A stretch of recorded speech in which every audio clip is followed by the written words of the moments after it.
J'ai eu une période où on aurait pu penser que j'étais devenu un sculpteur animalier. J'ai utilisé, j'aime beaucoup les animaux, quoi. Donc j'ai utilisé les gallinacés, beaucoup de gallinacés. J'ai fait un chat. J'aime ça. Ça fait vraiment Pépé. Pépino.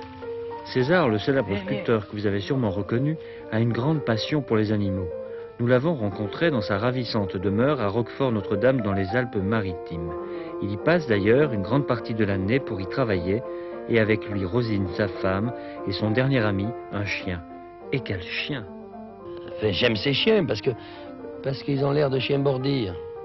Tu sais, les bordiers dans le Midi, les bordiers ça veut dire les poubelles, ce qu'il y a dedans les poubelles. Et alors, moi je croyais que c'était des chiens bordiers. Et puis il me dit, c'est un Jacques Russell, c'est pas... Enfin, il a un pédigré et tout ça. Ah, c'est un Anglais que j'ai débaptisé tout de suite. Et je sais plus comment il s'appelait. Comment il s'appelait? Un nom anglais. Il avait un nom anglais, mais comment c'est? Peter ou je sais plus quoi, non? Un nom compliqué. Un nom anglais. Dis-moi un nom anglais. Oh, Tom Jones. Non, mais un truc anglais. Comment ils appellent les chiens, les Anglais? Un chien anglais, quoi. Alors moi, je l'ai débaptisé tout de suite. Tout de suite.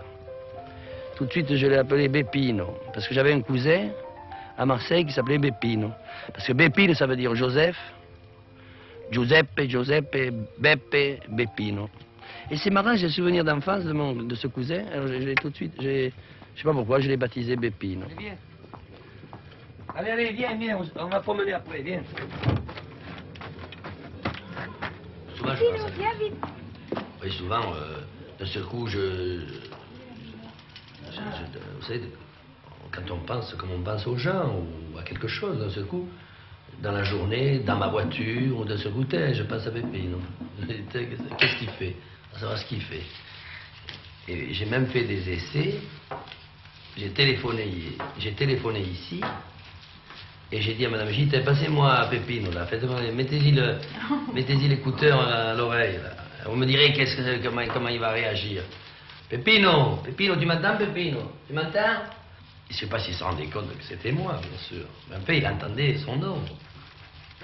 Par exemple, un jour, j'étais à chercher un colis à la gare de Cagnes et je l'ai oublié. Bon, j'arrive à la colle pour faire des courses. Puis je dis au boucher, oh, vous n'avez pas vu Peppino? Il me dit, mais vous n'étiez pas avec Peppino. Vous rigolez. Mais non, je me dis, je vous jure, vous n'étiez pas avec Peppino. Puis d'un seul coup, je dis, nom de Dieu. Je l'ai oublié là, je l'ai oublié à Cagnes, à la gare. Je retourne comme un fou, et dès que je le vois à la gare, là. Il m'attendait à la gare. Il n'avait pas bougé de là où je l'avais laissé. Mais il s'était rendu compte que j'avais fait ça. Oh, Giri!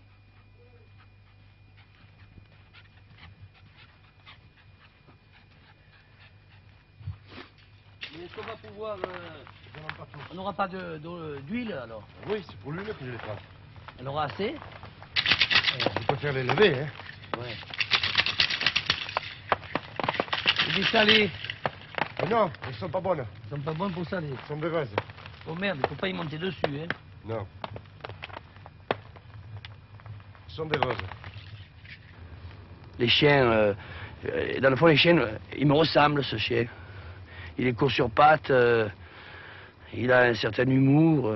Je me vois pas avec un gros chien policier. Je me vois pas avec un matin de Naples ou un berger allemand et tout ça. C'est-à-dire, je crois que on a les animaux qu'on a, enfin les chiens nous ressemblent, quoi. Comme dit De Vos, quoique.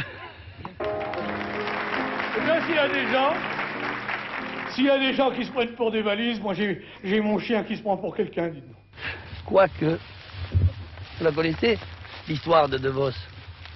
Mais oui, sur le chien. À la fin, il se prend pour son chien. Et puis d'un seul coup, il fait quoique. Je trouve ça extraordinaire.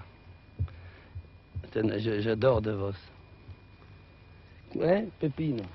Et on dit toujours quoique. Quoique. Viens, Peppino. Quoique. Ah, j'ai un flair terrible, vous savez. À force de vivre avec mon chien, le chien, je le sens, je le sens. Subitement, j'ai réalisé que je parlais à mon chien.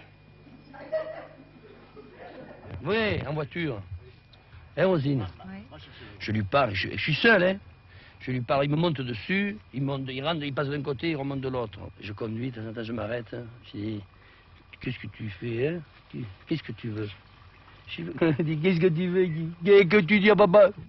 Enfin, écoutez, vous l'avez vu, peut-être que c'est parce que je suis comme ces vieilles dames qui sont gâteuses de leurs chiens. Bon, mais je ne veux pas tomber dans ces pièges et tout ça. D'ailleurs, je suis un peu tombé aujourd'hui dans ce piège-là et tout ça. Mais ça m'est égal. Je suis comme ces vieilles dames. Je rigolais de ces vieilles dames, et ben je suis devenu comme elles. Il a du succès? Ben, comme tous les petits. Il a du succès, les petits ont du succès. Vous le trouvez beau? Ah ben sûrement que je le trouve beau, puisqu'il me ressemble. Hein? Moi je le trouve superbe. Il est certain que... allez comprendre ça. Moi je trouve qu'il est superbe, quoi. Il est intelligent? Il est d'une intelligence terrible. Très intelligent. Ah ouais, il comprend tout. Il est jaloux. Moi j'ai un tempérament jaloux.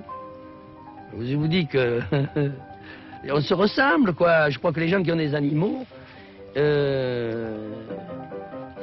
les gens ressemblent à des animaux.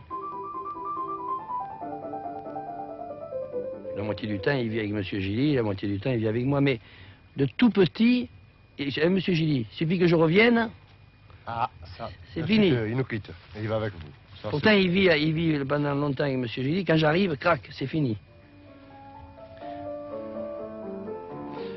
C'est un peu... Je sais bien que ça a l'air idiot, là, tout ça, tout ce que je dis, mais c'est un peu... Je sais pas, je me trouve, malgré moi, d'un seul coup, comme De Vos, quoi, dans son histoire. Je finis par avoir oublié que c'est un chien. Voilà.